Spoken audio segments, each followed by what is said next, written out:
દોસ્તો અત્યારે હું મહેસાણાના રાધનપુર રોડ ઉપર છું. મારે જવું છે મહેસાણા બસ સ્ટોપ પર. એક રિક્ષાની જે છે આપણે રાહ જોઈ રહ્યા છે, રિક્ષાવાળા આવે તો. કાકા રાખજો.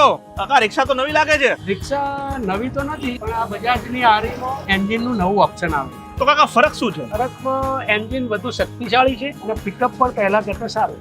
મહેસાણામાં ગમે એટલો ટ્રાફિક હોય, ગાડી સ્મૂથ અને સરળતાથી નીકળી જાય છે, જેનાથી શટલ પણ વધારે વાગે છે અને ધંધો સારો છે.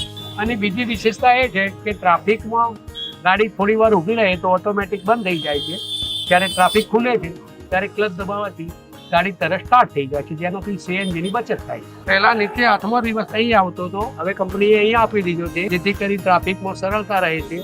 પહેલા ગાડીમાં વાઇબ્રેશન વધારે આવતું હતું, અત્યારે બિલકુલ વાઇબ્રેશન નથી આવતું. રોજના 10 કલાક ગાડી ચલાવીએ તો પણ થાક લાગતો નથી. ડિજિટલ ઇન્સ્ટ્રુમેન્ટ ક્લસ્ટર પણ આવે છે, તેનાથી કેટલા કિલોમીટર ચાલી, કેટલી ચાલી તે આરામથી તમે જોઈ શકો. તો મિત્રો વાત સરળ છે. બજાજ આરીમાં એન્જિન મજબૂત છે, ઈંધણની ખૂબ બચત થાય છે અને ડ્રાઈવરને ચલાવવામાં પણ એકદમ આરામદાયક છે. અને આ જ ફોર્મ્યુલા સાથે બનાવવામાં આવી છે ન્યૂ એજ એન્જિન સાથે બજાજ આરી જોરદાર રિક્ષા.